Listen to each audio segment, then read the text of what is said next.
Banal at mahabaging Amang Diyos na makapangyarihan sa lahat, salamat po sa inyong dakilang biyaya at kahabagan na ipinakaloob niyo po sa amin. Nung lumakat po kami sa kadiliman sa unang panahon, naawa po kayo sa amin at tinawagan niyo po kami sa pamamagitan ng salita ng katotohanan.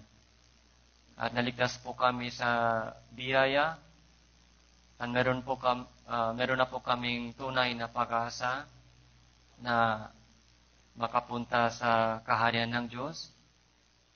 At alam po namin, Panginoon, na habang buhay pa kami sa mundong ito,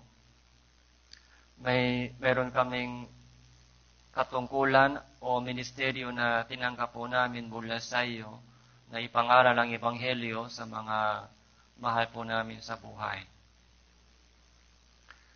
Sa umagang ito, Panginoon, nandito po kami sa inyong harapan upang makinig ng inyong salita. Turuan niyo po kami ang inyong dakilang kalooban na dapat naming malaman. Nawa maitupat po namin ang aming matutunan sa oras na ito. Magmula sa simula hanggang sa katapusan ng gawain sa araw na ito, sa iyo lamang po kami nagtitiwala at umaasa. Ito po yung aming panalangin sa pangalan ng Panginoon Jesucristo. Amen. Buksan po natin ang ating Biblia.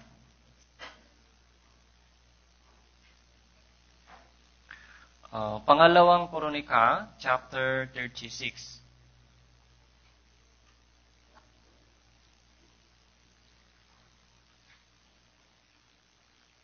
Pangalawang Kronika, chapter 36, verse 15.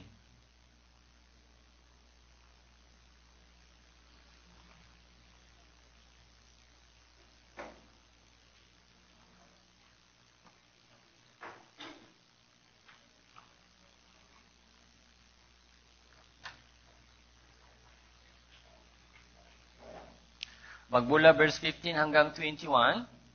Magmula verse 15 hanggang 21. Basahin po natin. Magsalitan po tayo. Ako po muna, tapos pagkatapos kayo, one verse by one verse, basahin po natin. Verse 15, ako po muna.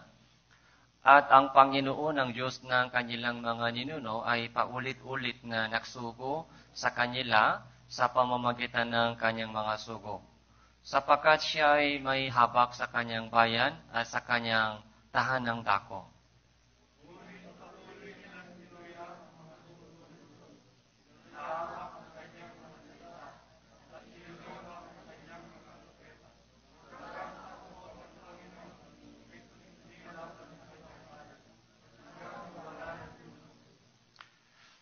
Kaya dinala niya sa kanila ang hari ng mga Kaldeo na siyang pumatay sa kanilang mga kabataang lalaki sa pamamagitan ng tabak sa bahay ng kanilang sanktuaryo at hindi naawa sa binata o sa dalaga, sa matanda o sa mga uban. Kanyang ibinigay silang lahat sa kanyang kamay.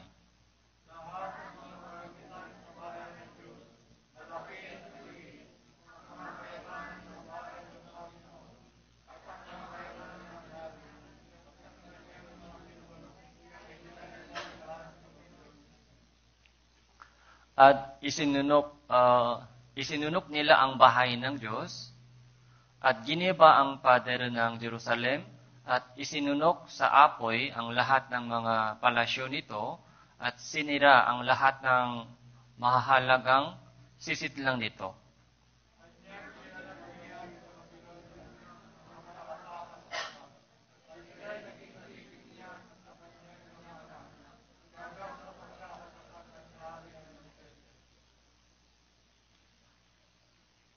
Upang matupad ang salita ng Panginoon sa pamamagitan ng bibig ni Jeremias hanggang sa matamasa ng lupain ang mga sabat nito.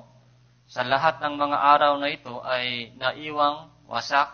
Ito ay nangilin ng Sabat upang ganapin ang 70 taon. Okay po, hanggang 21 po.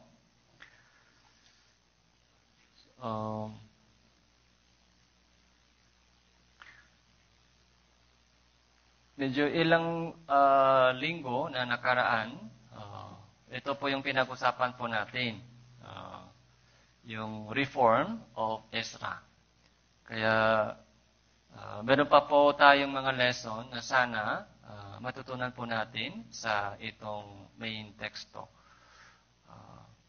Diba sa lahat ng mga nakasulat sa Lumang Tipan ay may lesson po sa ating pamumuhay Kristyano. Shadow o anino po sila tungkol sa ating kaligtasan, salvation, tungkol sa ating Christian living, yung ating relation po sa Diyos. Kaya sana po, so verse 15 po, at ang Panginoon, ang Diyos ng kanilang mga ninuno ay paulit-ulit na nagsugo sa kanila sa pamamagitan ng kanyang mga sugo, sapagkat siya ay may habak sa kanyang bayan at sa kanyang tahanang dako.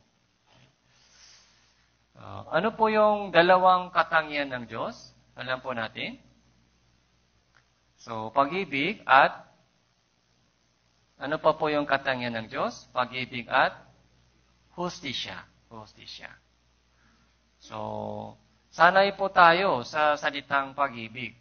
Parang ang Diyos po ay laging nakangiti sa atin. Kahit ano mang ginagawa po natin, nakangiti siya lagi. Pero mali po yun. Mali po yung pakaunawa po nila patungkol sa Diyos. Ang Diyos ay pag-ibig, pero meron din po siyang hustisya. So, dito po, nakikita po natin yung hustisya ng Diyos. Pero, hindi po agad tumating sa atin yung hustisya ng Diyos.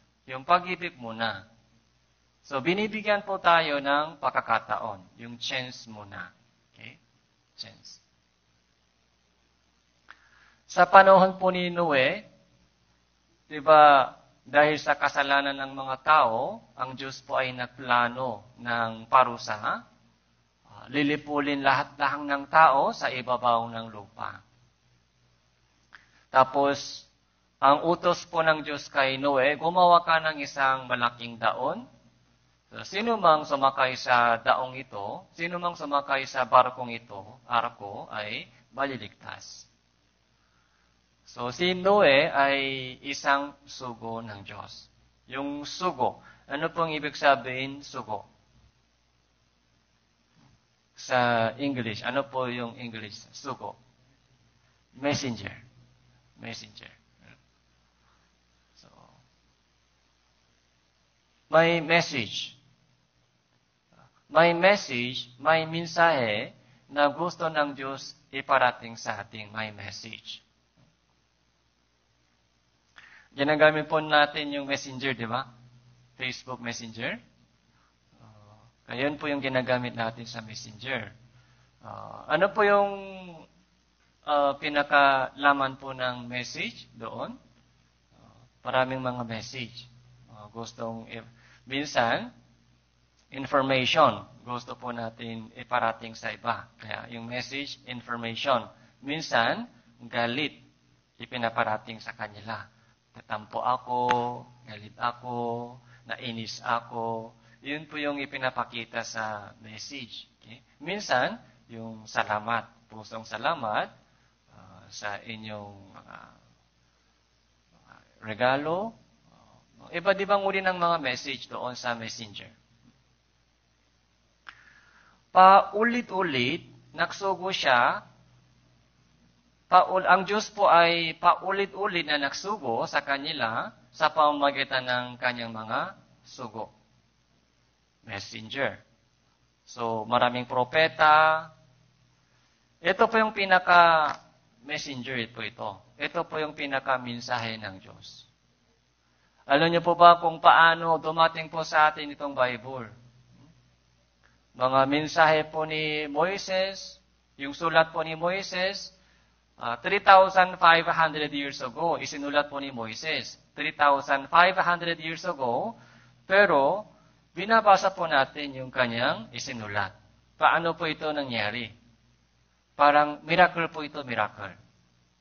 Mga 3,000 years ago, mga 2,000 years ago, yung mensahe po ng mga propeta, yung mga sulat po ni David, King David, ay binabasa po natin ngayon. Ito po yung isang malaking miracle. Maraming mga Kristiyano po ay ginamit ng Diyos upang may kopya po yung mga original scripture. Tapos, maraming Kristiyano po ay namamatay sa kanilang pagdadala ng mensahe po ito sa mga ibang bansa, sa mga tribo, hanggang ngayon. So, ako rin po, isa sa mga sugo ng Diyos. Kung ligtas po kayo, kayo rin po, isa sa mga sugo ng Diyos. Bakit buhay pa po tayo sa mundong ito? Dahil meron po tayong mensahe na dapat iparating sa ibang tao. Yung message. Ano po yung message po ito? Yung Ebanghelyo. Salita ng Ebanghelyo. Kaya next week po, may Bible Seminar po tayo.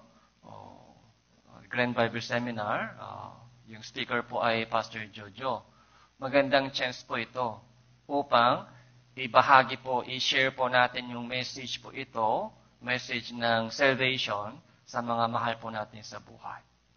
Paulit-ulit, nagsugo siya. Paulit-ulit, nagsugo ang Diyos ng kanyang messenger sa mga tao. Siya ay may habag sa kanyang bayan, sa kanyang tahanang dako. Verse 16 po. 16. So, basahin po natin ito ng sabay-sabay. 3, 2, 1. Unit, patuloy nilang itinuya ang mga sugo ng Diyos. Hinahamag ang kanyang mga salita at nililibag ang kanyang mga propeta hanggang sa ang puot ng Diyos ay tumindi laban sa kanyang bayan. Hanggang sa wala nang lunas, wala nang solusyon, wala nang magagawa. Ang Diyos, walang magagawa ng Diyos sa mga taong tumatanggi ng message. Patuloy-tuloy, isinugo ng Diyos yung kanyang messenger, propeta, pero ayaw nila makinig, ayaw nila tumanggap ng salita ng Diyos. Okay. Matigas, tawag po natin, matigas yung ulo. Matigas. So, ilagay po natin dito yung mga bookmarking. So, pumunta po tayo sa Roma.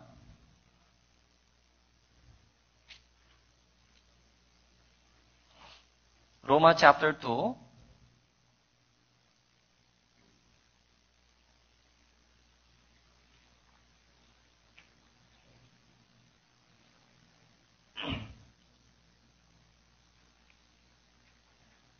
Verse 4, chapter 2, verse 4.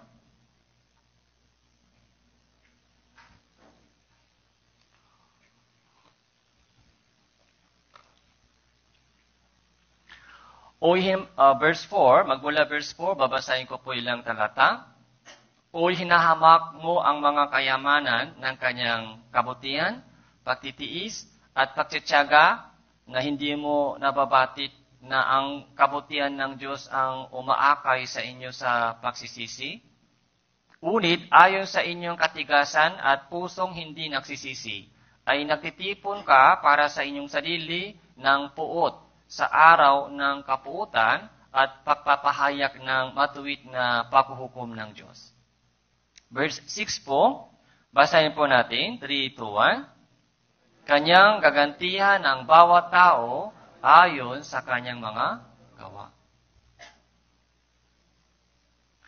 Ito po yung hustisya ng Diyos. Okay. Sa una, may may kabutihan. Naawa po siya sa atin. Okay. Yun po yung mga unang pag-ibig ng Diyos. Ayaw lang Diyos na mapahamag yung tao sa impyerno.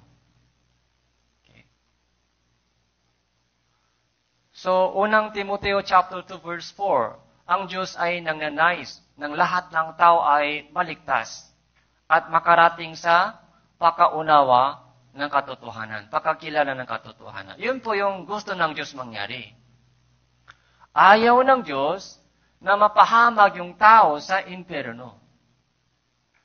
Okay.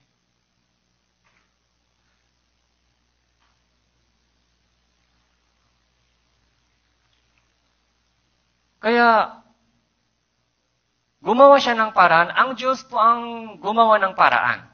Dahil, sa ating sariling kakayahan, wala po tayong magagawa. Hindi po kaya natin iligtas yung ating sarili. Dahil, ipinanganak tayong makasalanan. Tapos, meron po tayong mga sinful nature. Hindi po natin maiwasan yung kasalanan habang buhay pa. Ganun pa rin sa future. Okay. Hindi po natin maiwasan.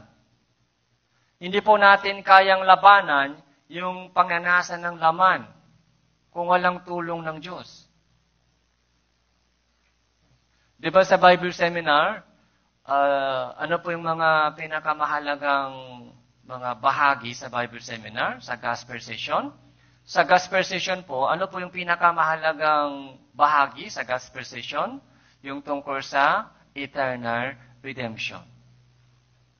Yung pagtubos ng Panginoon sa atin, hindi lamang hanggang ngayon. Hindi lamang para sa mga mababait. Okay? Unconditional, biyaya, para sa lahat ng mga tao, para sa lahat ng panahon. Yun po yung biyaya ng Diyos. Yung biyaya ng Diyos ay para sa lahat ng tao. Ibig sabihin, walang kondisyon. Kahit lasinggero, kahit sabongero, kahit babaero. Okay. Kahit anuman kondisyon ng tao, hindi po yan nagiging problema sa harapan ng biyaya ng Diyos. Lahat ng kasalanan ng tao ay tinubos, natupad po sa pamamagitan ng banal na dugo ni Jesucristo. Yun po yung biyaya. Tapos, yung biyaya ng Diyos ay hindi lamang hanggang ngayon, pati hanggang mamatay ako. Future sin, tinatawag po natin. Ang Diyos ang gumawa ng paraan, tapos iniimbitahan po ng Diyos lahat ng tao, hali kayo, lahat ay handa na, mag-join po kayo dito, at mag-enjoy. Pumasok ka sa kaharian ng Diyos. Nakaredy na yung paraan. Verse 4, hinahamak mo ba? Hinahamak mo ang mga kayamanan ng kanyang kabutihan, pagtitiis o pagtsatsaga. Yung kayamanan ng kanyang kabutihan, yung kahabagan ng Diyos, pagtitiis, pagtsatsaga ay hinahamak mo. Binabaliwala mo yung mga biyaya ng Diyos. Hindi mo nababati na ang kabutihan ng Diyos ay umaakay sa inyo sa pagsisisi. Verse 5, ayon sa inyong katigasan at pusong hindi nagsisisi. Ito po yung dalawa, katigasan sa ulo, katigasan sa puso, pusong hindi nagsisisi. Ano daw? Nagtitipon ka para sa inyong sarili ng, ano daw tinitipon po natin? Puot ang palaki na palaki, tambak, puot.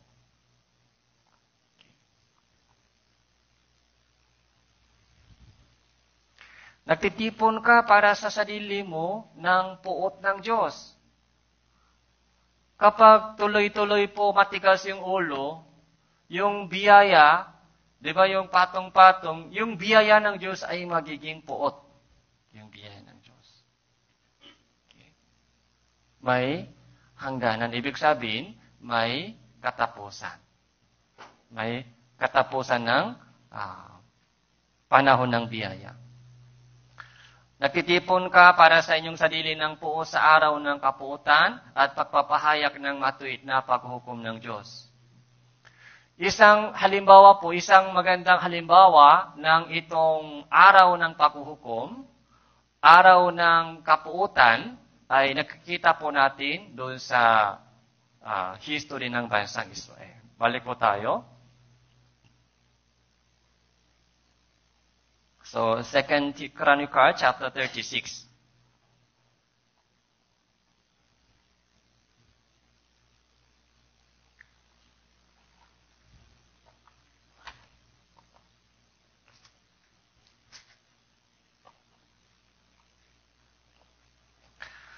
So, katigasan. Ano pong ibig sabihin ng katigasan sa ulo? Isipin po natin yung dalawa. Isang mga malambot na yung clay. Alam niyo po yung clay? Yung mga lupa. Malambot na clay. Pag malambot na siya, so madali po siyang i-form. Ano mang mga shape, ano mang form, pwede. Pero pag tumigas na po siya, pwede po, madali po baguhin yung shape niya, yung form. Hindi na. Ganun din po, kapag matigas na po yung puso, ayaw baguhin. Ayaw magbago. Okay. Kahit anumang sinasabi ng Diyos, ganun pa rin, tuloy-tuloy pa rin yung kanyang ginagawa. So, tingnan po natin yung ating sarili. Yung buhay po natin hanggang ngayon, kung malambot talaga yung ating puso,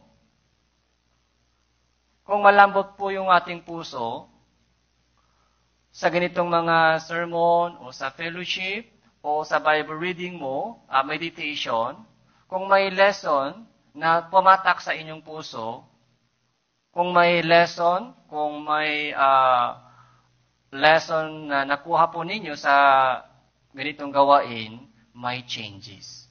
May changes. Yun po yung pusong malambot, pusong laman.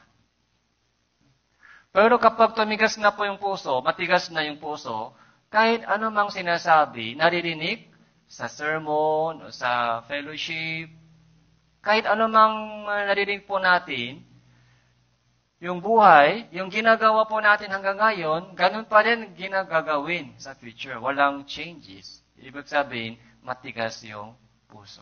Matigas. Mahirap baguhin yung puso. Kailangan po natin suriin yung ating sarili kung matigas pa yung ating puso o malambot pa yung ating puso. Kung may malambot na, mas madali mas madali baguhin yung ating ma-form yung ating buhay. Sa construction po, di ba minsan nagbubuhos po sila ng concrete. Nagbubuhos. Bago po magbuhos ng concrete, ano po yung ginagawa nila? Gumagawa po sila ng forma. Okay? Nagpo-forma sila muna. Okay? Kung ano mang form na ginagawa nila, doon nagbubuhos ng semento, yun po yung magiging shape nila. Shape. Kung hindi maganda yung form, kung hindi maganda yung forma, nagbuhos na yung semento, yun po yung mga magiging resulta.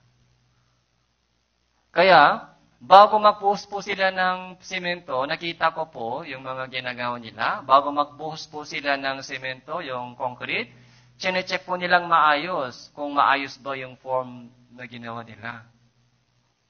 Form. Dahil, pag nabuhos na at tumigas na yung semento, so tapos na. Wala nang magagawa. Kaya bago magbuhos ng semento, bago tumigas. Bago kahit na ibuhos na, pero kung bago pa lang buhos, hindi pa tumigas, pwede baguhin o hindi? Pwede baguhin. Pero pag tumigas na, mga 2 weeks, okay? So, nakafix na. So, tuloy-tuloy gano'n. Mahirap baguhin. Kung gusto niyo mong baguhin, kailangan, anong tawag po ito? Mahirap. mahirap changes. Dahil tumigas na. Kamusta yung ating puso? Malambot pa yung ating puso? Dapat panatilihin po natin malambot yung ating puso. Okay? Pusong laman. Pag tumigas na po, so, walang changes. Dito po, 2 Chronica chapter 36 verse 16 po, unit patuloy nilang tinuya ang mga sugo ng Diyos, hinahamag ang kanyang mga salita at nililibak ang kanyang mga propeta hanggang sa ang puot ng Panginoon ay tumindi laban sa kanyang bayan hanggang sa wala ng lunas. So, wala ng lunas. Ano pong ibig sabihin? Wala ng lunas. Wala ng solution. Late na. Pagdating sa araw ng kapuutan, okay, ang Diyos ay naghintay, nagtitiyaga, nagtitiis, naghintay, nagsugo ng mga messenger para magbago tayo, para magsisi tayo. Pero darating po yung araw ng kapuutan ng Diyos. Pagdating po yung araw ng kapuutan ng Diyos, wala ng solution. Okay. May buhay pa. Ibig sabihin, may chance pa. Okay. So, habang tumatagal po ako sa Christian living, ang mahalagang words po sa akin, yung lagi ko pong iniisip, habang tumatagal po ako sa Christian living, yung words po ito ay mahalaga sa akin. Ano po? Yung chance. Bakit buhay pa tayo? Okay. Bakit tumitibok pa yung ating puso? Ito po yung another chance. Pero yung mga unbelievers po, yung araw-araw, yung panahon po, araw-araw, bagong linggo, yung mga pakagising sa umaga, so, tatapusin ko yung pag-aaral ko, kikita ako ng pera, o ito yung gagawin ko para sa pamilya ko, anak ko, para sa magulang ko, yun po yung iniisip nila pagkagising sa umaga. Anong gagawin ko para sa mga anak, para sa mga pamilya ko, para sa sarili? Okay? Tatlong kategory. Okay? Para sa sarili, para sa pamilya. Pero sa mga Kristyano po, yung time, yung buhay po natin sa mundong ito ay chance. Chance. Anong chance?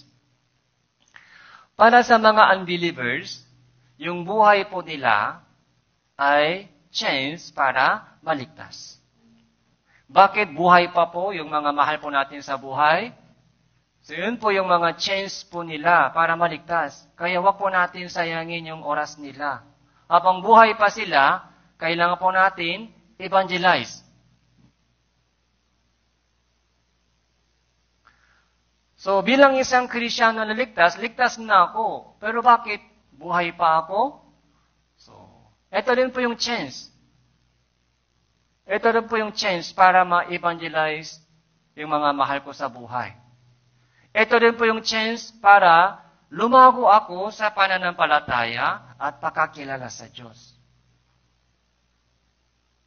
Hindi lamang para mapalaki ng mga bata, hindi lamang para makumita ng pera. Huwag po natin makalimutan, yung oras po natin ay chance. May purpose. May purpose. Pero yung mga Israelita po, kahit binigyan po sila ng pagkakataon, isinugo ng Diyos sa kanilang messenger, paulit-ulit, ginising po sila ng Diyos, gising ka, so hindi tama yung ginagawa mo. Pero tinuya, Tumawa sila, tinuya nila ang mga sugo ng Diyos. Tawa, anong ibig sabihin? So, baliw ka, baliw. Tinuya. Hindi yan mahalaga. Ang mahalaga sa buhay natin ay yung pera, yung mga pag-aaral, yung mga hanabuhay. Yung pamilya, yun ang mahalaga. Hindi yung mga salita ng Diyos. Yung kalooban ng Diyos, hindi yun mahalaga.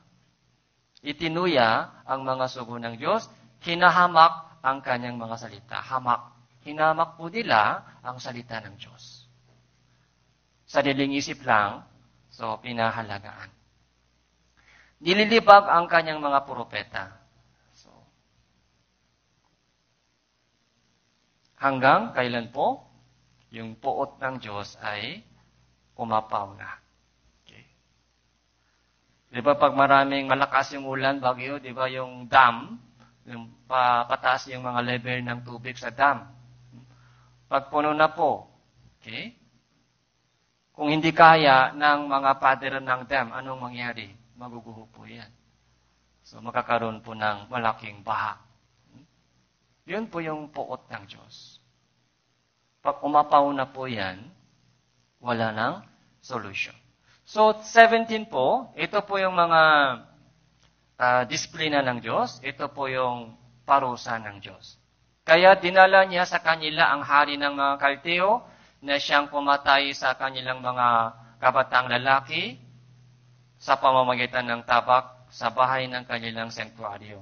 Hindi naawa sa binata o sa dalaga, sa matanda o sa mga uban. Okay. Kaldeo. So, ginamit ng Diyos yung mga tao ng mga Kaldeo. Tapos, pinatay yung kabataang lalaki. Wala nang awa. So, nakita niyo po? Hindi naawa.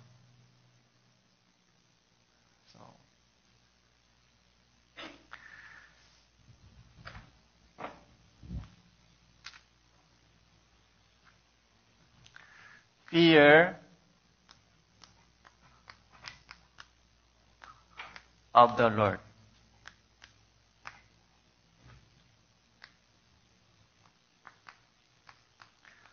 Takot, yung fear, sa English po, may dalawang words, fear, sa English. May dalawang words, takot, fear, tapos scare.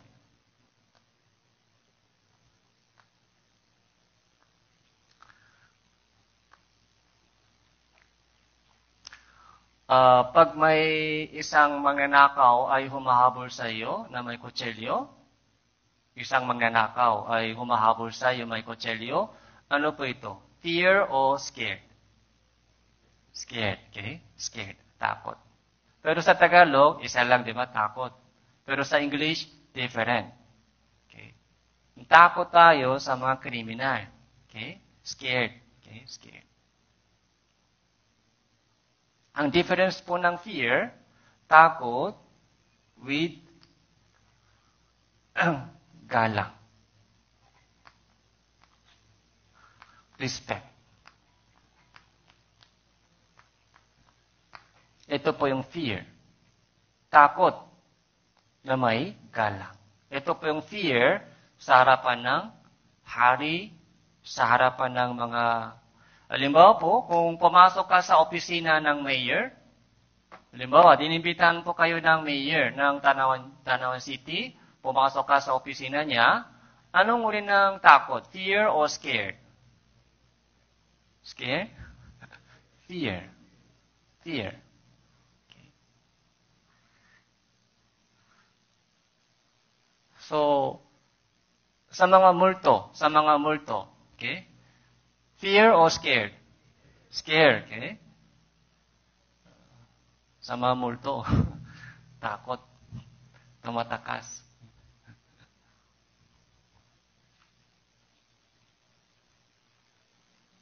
Pero yung fear of the Lord ay takot na may galang.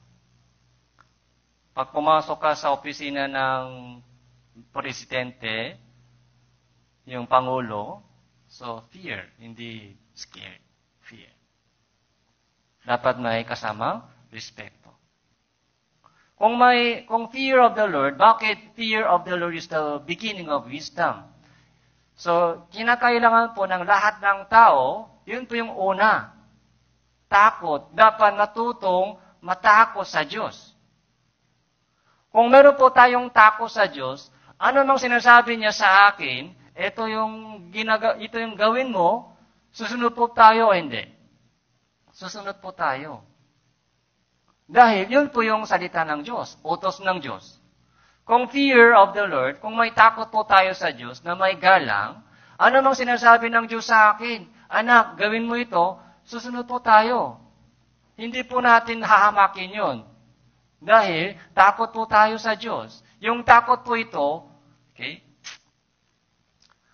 hindi po yan takot sa impyerno. Sa impyerno, anong uri ng takot? Fear o scared? Scared. Scared.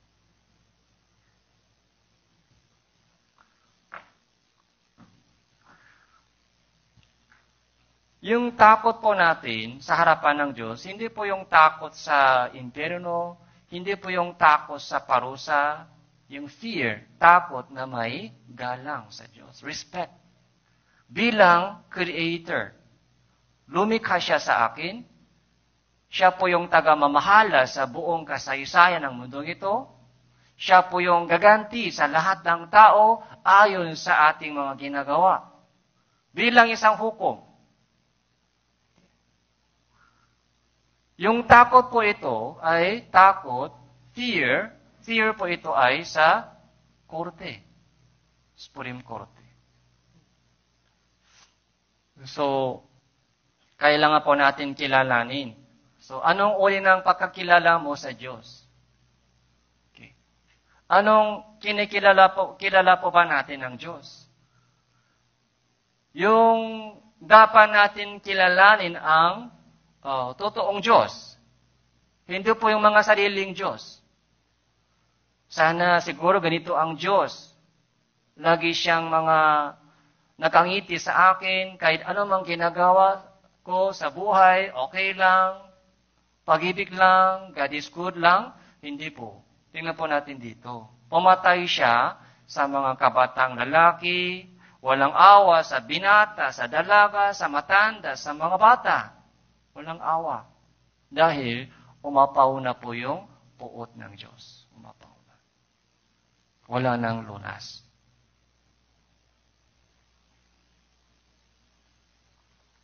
Kahit ligtas na po tayo, kaya wala na po tayong takot sa impyerno, kung meron pa po kayong takot sa impyerno,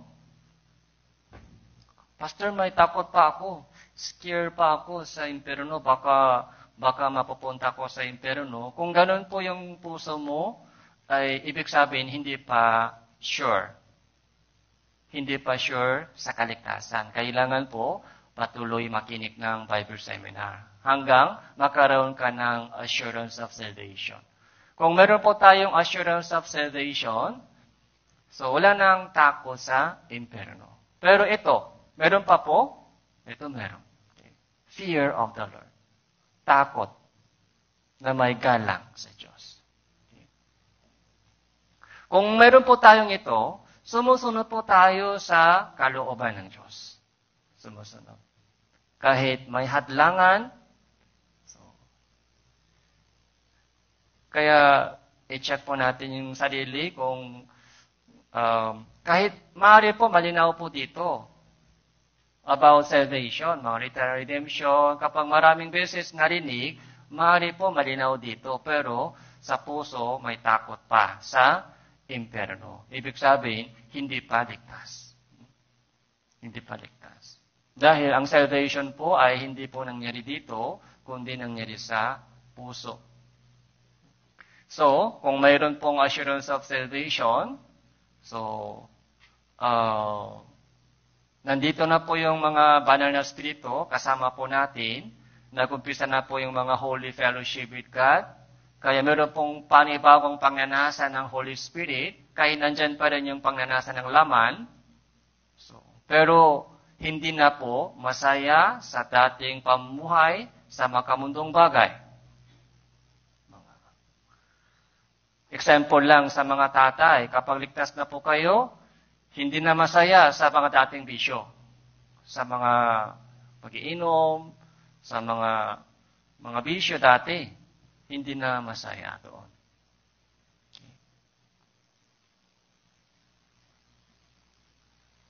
Dati, di ba, masaya po sa mga kanta, sayaw, okay?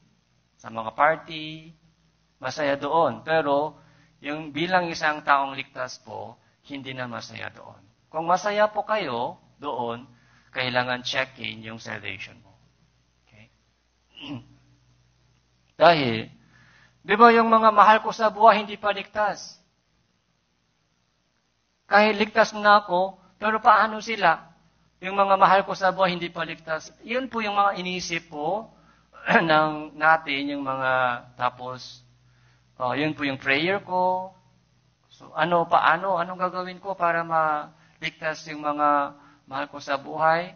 Yung mga bagay na hindi karapat-dapat bilang isang Kristiyano ay tatanggalin para maligtas sila. Yun po yung takbo ng isip ng isang Kristiyano. Kahit gustong-gustong gawin, pero hindi na gagawin ko. Dahil para sa kaligtasan ng mahal ko sa buhay.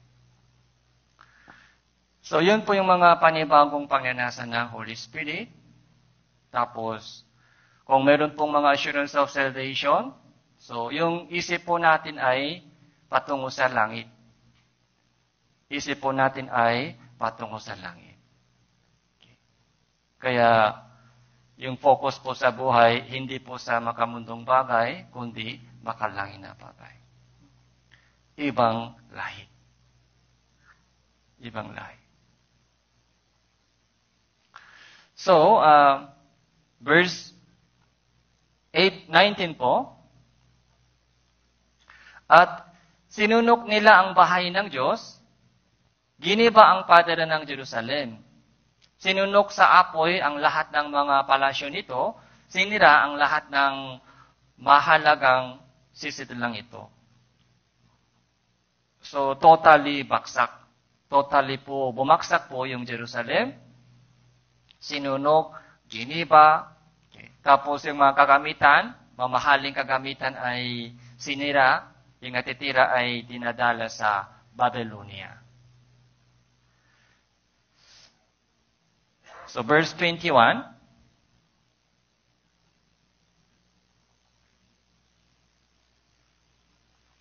20 po, kanyang dinalang bihak sa Babylonia ang mga nakatakas sa tabak, sila ay naging alipin niya at ng kanyang mga anak hanggang sa pakatatak ng kaharian ng Persia. So, ilang taon po nasa Babylonia po sila? So, verse 21. So, 70 taon. 70 years of Babylon captivity. Tawag po ito. So, mahalaga po ito sa history ng bansang Israel. Ilang taon po? 70 years of Babylon captivity. Bihak. Totally bumaksak po ito. Ang Diyos po ay pumatay sa lahat sa mga kabataang lalaki, kabataang babae, walang awa sa dalaga, binata, matanda, saka yung mga baby. Yung mga nakatakas sa tabak ay dinala sa Babylonia, so bilang bihag slave. Tapos yung Jerusalem, yung father ng Jerusalem ay giniba, sinunog, sinira lahat. So walang parang walang natitira. Ito po yung hustisya ng Diyos. Hustisya. Okay. Natupad na po, verse 21. Upang matupad ang salita ng Panginoon sa pamamagitan ng bibig ni Jeremias. Upang matupad ang salita ng Panginoon. Ibig sabihin, warning, di ba? Warning. Paulit-ulit, isinugo ng Diyos yung messenger upang binigyan po sila ng warning. Ito yung darating, ito yung mangyayari. Kung hindi kayo magsisi, ito yung mangyayari. Kung hindi kayo magsisisi, ito yung mangyayari. Kaya 70 years of Babylon captivity ay binanggit po ni Jeremias doon sa Book of Jeremias. Pero yung mga Israelita, so, ano po yung ginawa nila? So, matigas dahil sa kanilang katigasan sa ulo, ayaw nila makinig. Tuloy-tuloy. Walang changes.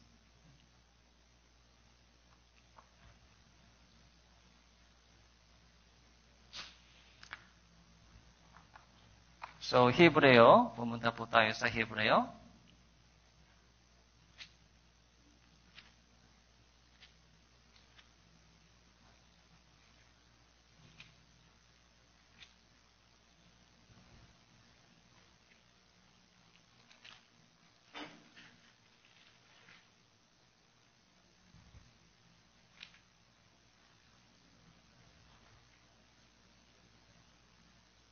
Chapter 10, Hebreo chapter 10.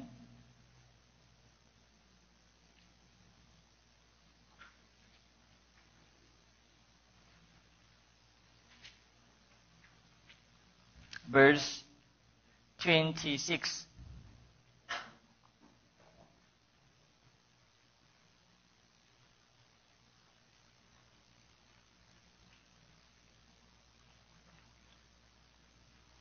Hebreo chapter 10, verse 26.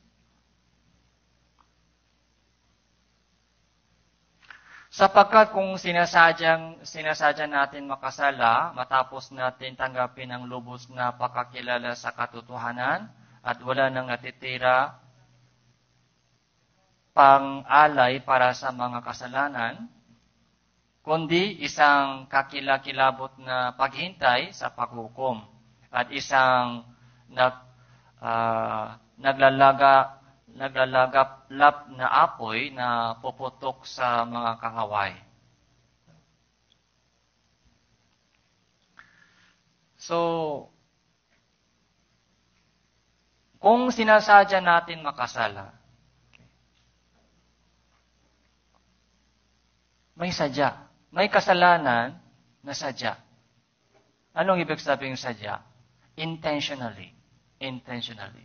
Kahit alam na ito ay tama, mali, alam na mali ito. Pero, intentionally, sadya, makasalanan.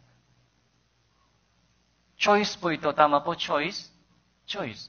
Sadya, ibig sabihin, choice po ito, choice. Meron po tayong free will. Hindi po tayo robot. Meron po tayong free will, pwede po tayo pumili.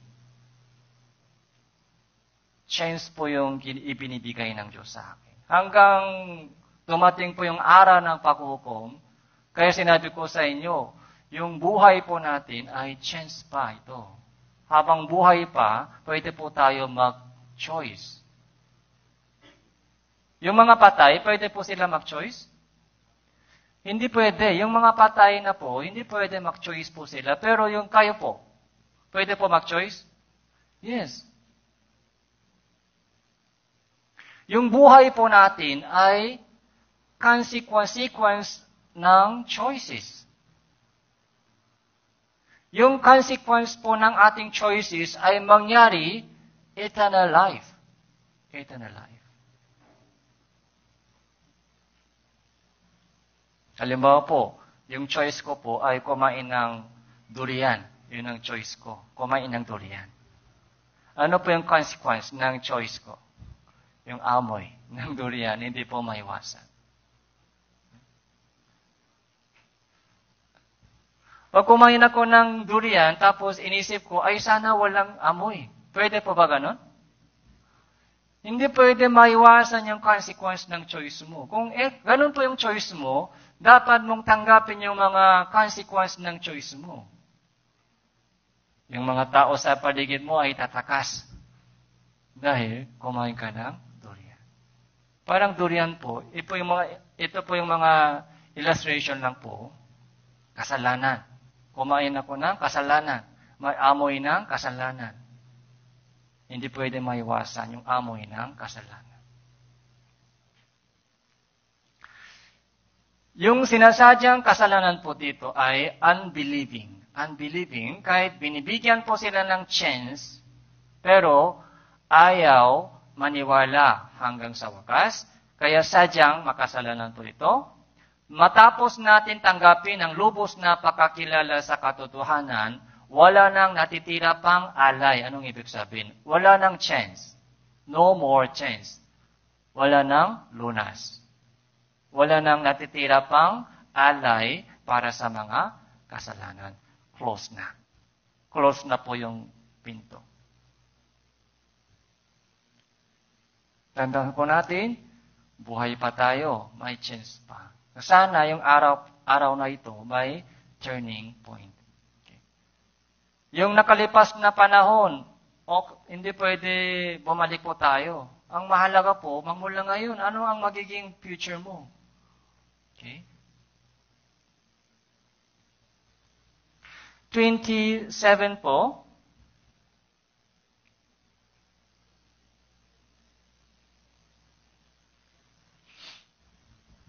Kundi isang kakilakilabot na paghihintay sa paghukom na isang maglalagaplap na apoy na puputok sa mga kaaway. So, kakilakilabot na paghihintay sa paghukom. Fearful expectation, waiting. Verse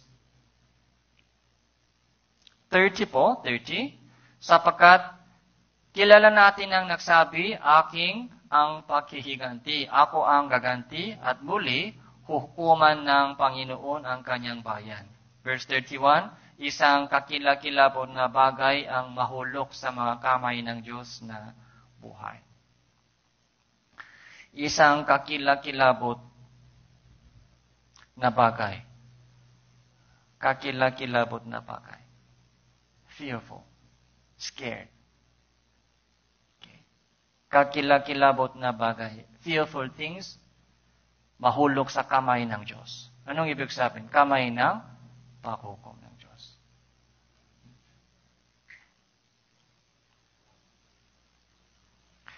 Kasi po sa ating panahon po ay hindi po masyadong pinag-aralan tungkol sa hustisya ng Diyos. Puro ano lang po? Blessing lang. Blessing o kabutihan ng Diyos. Ginagamit po nila ang blessing ng Diyos para sa mga material na prosperity po nila. Pag matalino, blessing daw. Pag nakapass ng mga exam, blessing daw. Pag naging successful, maayos yung mga business, blessing daw. Pag malakas yung katawan, blessing daw. Hindi po yun. Hindi po. Yung tunay na blessing po ay hindi po makalupang blessing. Yung tunay na blessing po ay makalangin na blessing. May connection ba sa langit? Yung blessing na tinatawag po natin ay may connection ba sa langit? Ligtas po ba sila? Ligtas po ba ako? Kamusta po ba yung Christian living? Malapit po ba ako sa Diyos? So, nagsisilbi ba ako sa gawain ng Diyos?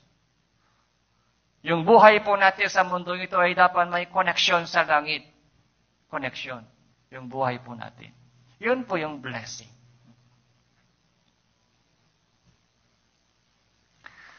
So, balik po tayo sa 2 Kronika.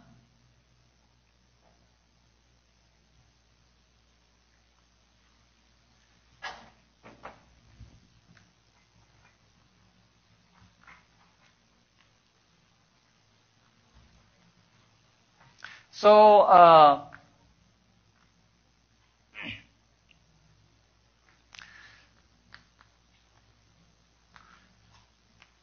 sa panahon po ni Abraham, tinawag po siya ng Diyos. Tapos, ito po yung umpisa ng bansang Israel. Siya po yung ninuno ng bansang Israel.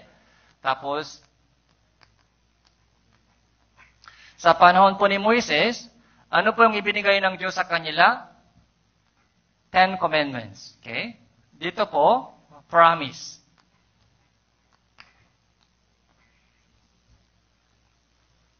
Sa panahon po ni Moises, ibinigay ng Diyos yung 10 utos sa mga Israelita sa bundok ng Sinai. Pero, di ba, sa law may condition.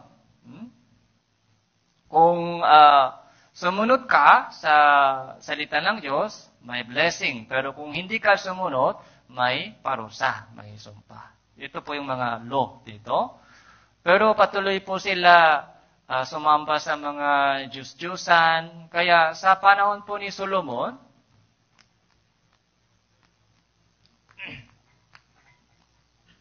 yung asawa niya, ilan po yung asawa niya? 1,000. Okay? Masaya siya? Hindi po. Maraming mga ibang mga lahi, Gentile po yung mga asawa nila. Kaya, nung tumanda po siya, nung matanda na po siya, sumama siya sa mga pagsamba sa Diyos-Diyusan.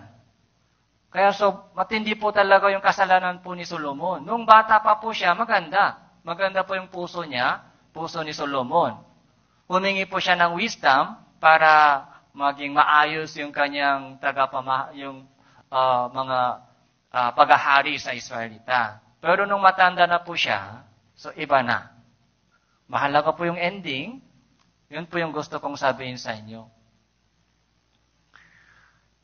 May testimony po tayo, testimony. May salvation testimony o Christian life testimony. Minsan po, narinig ko po yung kanilang testimony. Dati may sigla dati. Dati, maayos daw yung Christian life nila dati. Sigasig. May sigla dati. Pero, hindi po mahalaga yung dati. Ano po yung mahalaga? Ngayon. Mas mahalaga po ngayon. Mas mahalaga po ay future.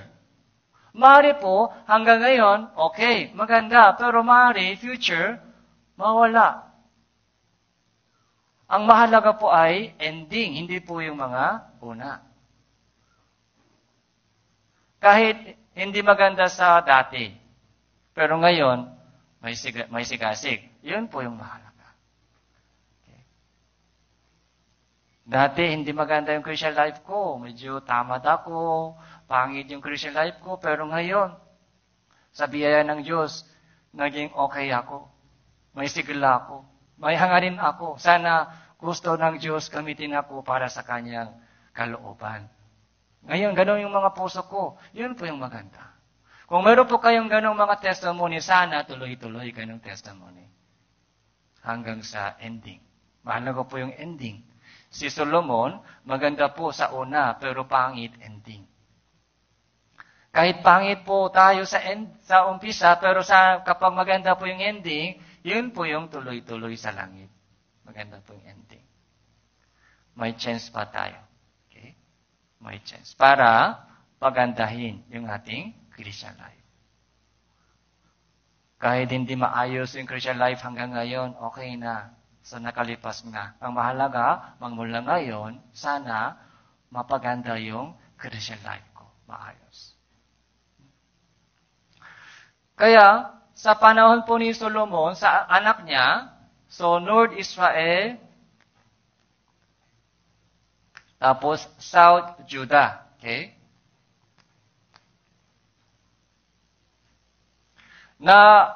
Nabasak po sila. So North Israel muna, BC 722, South Judah, BC 606. Okay?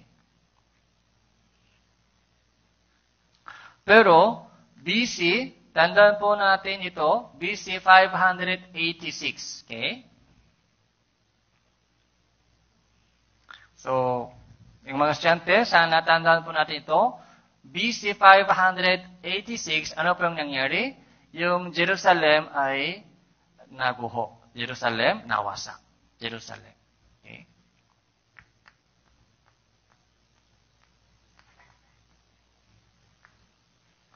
Jerusalem po ay naguho. Ito po yung panahon ni Jeremias.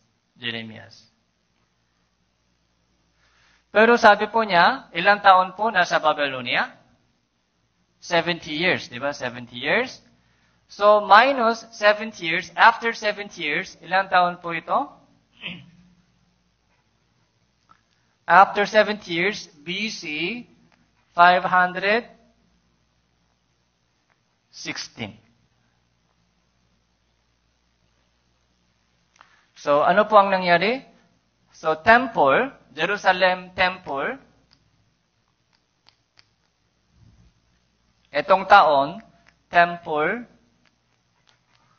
rebuilt. Okay? After 70 years. Okay? Temple rebuilt. Kaya natupad na po yung mga sinabi ng Diyos. Natupad. After 70 years, temple ay itayo na. Sa panahon po ni Nehemias.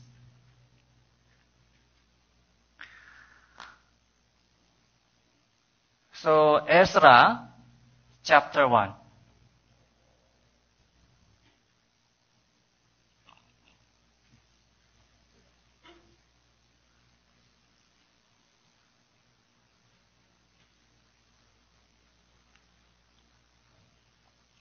Ezra chapter 1, verse 1. Nang unang taon ni Ciro na hari ng Persia upang ang salita ng Panginoon sa pamamagitan ng bibig ni Jeremiah ay maganap. Kinilos ng Panginoon ang espiritu ni Ciro na hari ng Persia, kaya siya ay gumawa ng pahayag sa kanyang buong kaharian at isinulat din ito. Verse 2, ganito ang sabi ni Ciro na hari ng Persia, ibinigay sa akin ng Panginoon na Diyos ng langit ang lahat ng kaharian sa lupa at inatasan niya ako na ipagtayo ko siya ng isang bahay sa Jerusalem na nasa Juda. Ito po yung utos ng Diyos kay Ciro. Ciro po ay hari ng Persia. So, hari po siya ng isang Gentile nation, Ciro, pero kinilos ng Diyos ang espiritu ni Ciro. Sino po yung kumilos? Ang Diyos po yung kumilos doon. Ang Diyos ay kumilos kay Ciro. Kaya ganito po yung mga isip ni Ciro. Inatasan niya ako na ipagtayo ko siya ng isang bahay sa Jerusalem. Ano po ito? Temple po ito, templo. Bahay sa Jerusalem, nasa Juda. Templo po ito.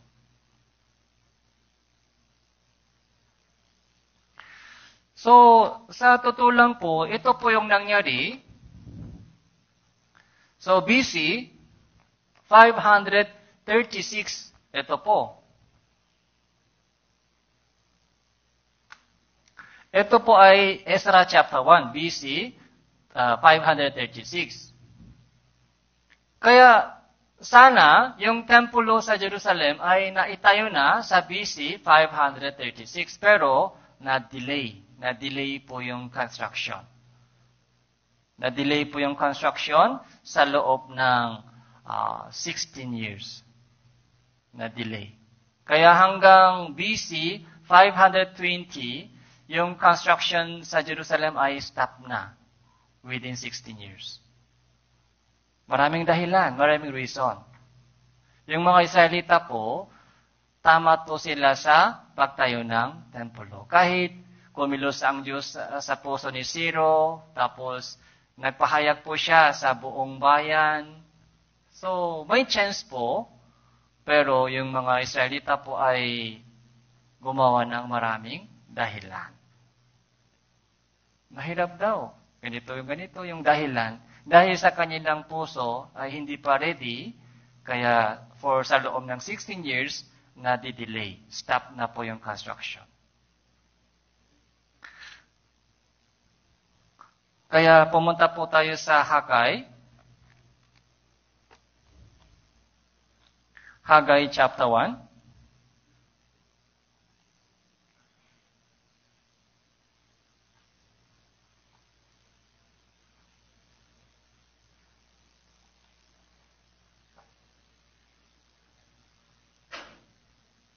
Haggai chapter 1 verse 1. Nang ikalawang taon ni Haring Dario ng unang araw ng ika-6 na buwan, dumating ang salita ng Panginoon sa pamamagitan ni Propeta Haggai kay Zerubabel na anak ni Sealtiel na gobernador ng Juda at kay Joshua na anak ni Jehozadak na pinakapurong pare.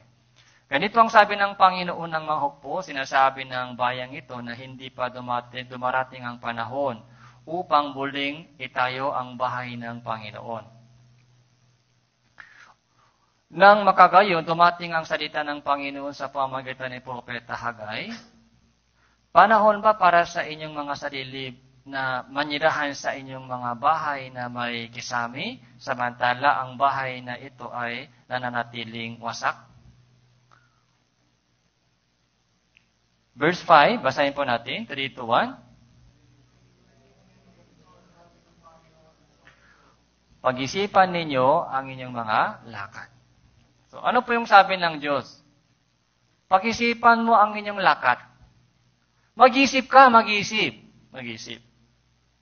Yung bahay ninyo, may kasami, maganda yung bahay mo, may kasami na, pero yung bahay ng Panginoon ay wasak na. Wasak pa. Tama ba? Yun ang nangyayari sitwasyon ngayon. Yun po yung tanong ng Diyos. Dahil sabi po nila, verse 2, sinasabi ng bayang ito na hindi pa dumarating ang panahon. Hindi pa daw dumarating hindi pa daw yung ready, magandang panahon ito para maitayo ang bahay ng Panginoon, templo.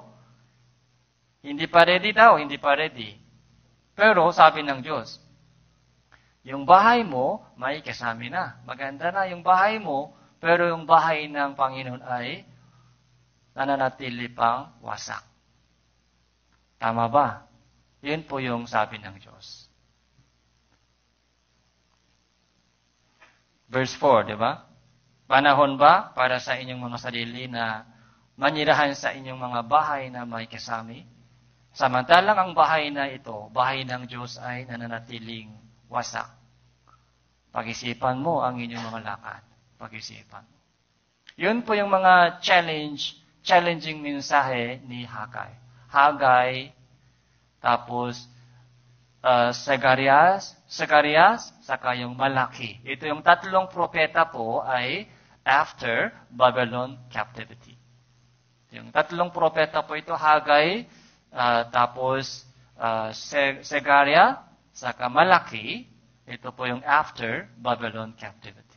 Nung nakita po ng Diyos na yung mga salita ay tamat sa paggawa ng Diyos, maraming dahilan, hindi pa daw dumating yung panahon ng pagtayo ng templo. Kaya, isinugo ng Diyos yung mga propetang ito para gisingin yung puso ng mga Israelita. Kaya verse 6 po, kayo ay naghasing ng marami, unit umain ng konti. Kayo ay kumakain, unit hindi kayo mabubusok. Kayo ay umiinom, unit hindi kayo nasisiyahan. Kayo ay nakaramit, unit walang nainitan. Kayo tumatanggap ng sahod at tumatanggap ng sahod upang ilagay sa supot na may mga butas. Naghahasi ka marami, pero konti aani. Kumakain ka, pero hindi po bababusok. Kaya sinisikap sa hanabuhay dito, trabaho na trabaho, pero kulang pa dahil may butas sa sidlan, may butas sa supot. May butas sa wallet, may butas sa bank account. Kaya kahit ilagay yung sahod, pero ubos. Walang natitira. Yun po yung sabi ng Diyos. Ano pong ibig sabihin? Unahin mo muna ang kaharian ng Diyos. Unahin mo muna yung kanyang katuwiran. Gawain ng Diyos muna, unahin. Verse 7. Ganito ang sabi ng Panginoon ng mga hukbo, pag-isipan ninyo ang inyong mga lakat. Verse 9 po. Verse 9. Kayo ay naghanap ng marami at nakakita ng kaunti ng inyong dalhin sa bahay, yun ay aking hinipan. So, anong hinipan? Ano pong ibig sabihin hinipan? So, blow. Kahit may dala-dala sa bahay, pero wala. Kahit ipon-ipon, wala. Yun po yung sabi ng Diyos. Hanapin mo muna ang kanyang kaharian, ang kanyang katuwiran. Kung ganon, lahat ng mga pangailangan po natin sa buhay ay idadagdag sa iyo. Yun po yung promise ng Diyos. Busy po kayo sa study. Maraming gawain sa school. Busy po kayo sa mga trabaho. Hanap buhay. Pero huwag po natin makalimutan na dapat unahin po natin ang Diyos. Kung ganon, kung hindi po, ito po yung mangyari. Ibubulo ng Diyos lahat. Ibubulo. May butas sa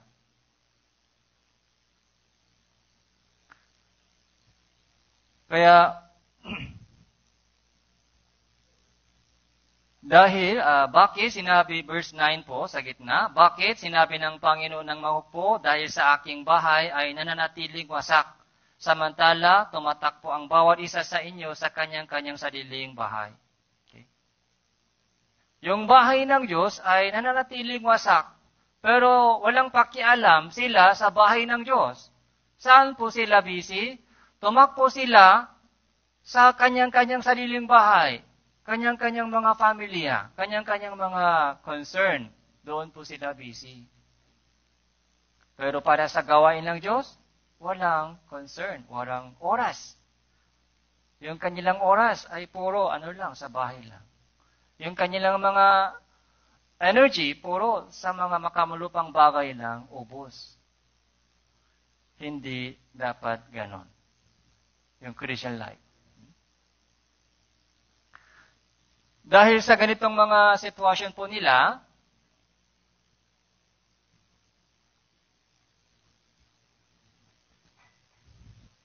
bumalik po sila sa Israel, bumalik po sila sa Jerusalem BC 536. Dapat, itong taon, mag-umpisa po sila agad ng mga construction ng templo. Pero, delay. Ilang taon po delay? Hanggang BC 520. 16 years na delay. Kaya dito po, nag-umpisa na po yung construction. Kaya after 4 years, temple, yung construction tapos na. Okay?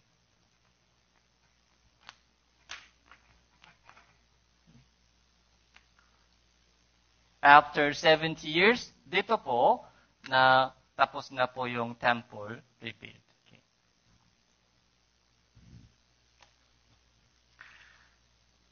So, tingnan po natin sa Bible, Philippians chapter 2.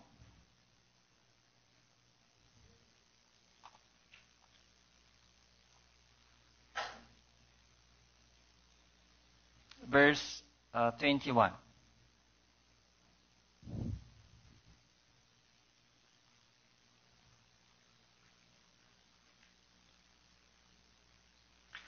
Magmula verse 19 po, babasahin ko po, chapter 2, Philippians chapter 2, verse 19.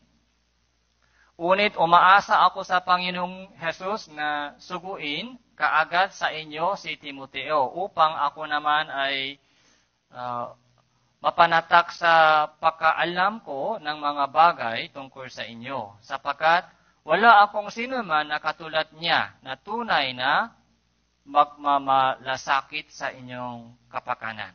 Verse 21, basahin po natin, 3, 2, 1. Sapagkat pinagsisikapan nilang lahat ang para sa kanilang sariling kapakanan, kundi ang mga bagay ni Hesu Kristo. Hindi ang mga bagay ni Hesu Kristo. Ganon din po yung sitwasyon sa panahon po ni Apostol Pablo. Sa daming mga kapatiran, si Timoteo lang may concern. Si Timoteo lang nagmamalasakit sa inyong kapakanan. Pinagsisikapan nilang lahat ang para sa kanilang sariling kapakanan, para sa kanyang sariling bahay, sariling pamilya. Hindi ang mga bagay ni Hesu Kristo. Ano po yung bagay ni Hesu Kristo? Okay. Yun po yung kalooban ng Diyos. Alalahanin po natin kung bakit inligtas po tayo ng Diyos. So, last verse po natin ngayon ay Titos.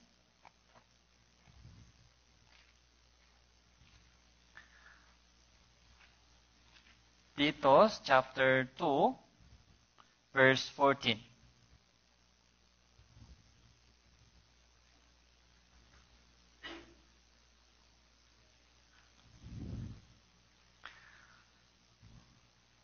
And 14, ito po ay tungkol sa identity ng Christian.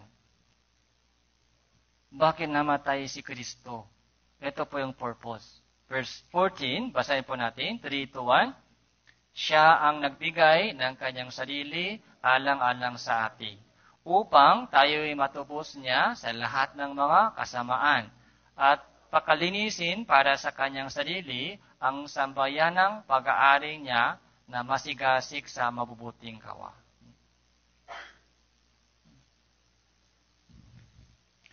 Dati po, masigasig po tayo sa makalupang bagay. Masigasig po tayo sa makamulupang bagay. Anong ibig sabihin? Nag-aral po tayo para sa sarili. Nagtrabaho po tayo para sa sarili at pamilya. Okay.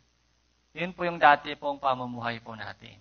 Ngayon, masigasig po tayo para sa kalooban ng Diyos. Para sa makalangin na bagay. Yung soul winning. Soul winning. Habang buhay pa sila, habang buhay pa ako, yun po yung mga chance. Yun po yung mga ministry. Tapos, kailangan po lumago po tayo sa ating pamumuhayang Kristiyano. Masigasig sa mabubuting gawa. Yung mabubuting gawa po, sa ibang salita, ay kalooban ng Diyos. Yung kalooban ng Diyos, yun po yung pinaka-mabuting gawa. Kalooban ng Diyos. Hindi po mga tulong-tulong. Yun po yung mga alam po ng maraming tao, tulong-tulong sa kapwa, yun po yung mabuting gawa, hindi po. Yung mabuting gawa po dito ay dakilang kalooban ng Diyos. Yun po yung dapat matupat po sa bawat isa sa atin. Kalooban ng Diyos nawa, dumating sa akin. Matupat sa atin. So, may po tayo, may Bible seminar sa after 1 week. So, sana po lahat po ng mga kapatiran, kahit busy sa mga maraming gawain sa school, pero yung ating evangelism po ay dapat tuloy-tuloy. Sa kapanahunan, sa di kapanahunan. Kaya this coming Grand Bible Seminar, yung speaker po ay Pastor Jojo.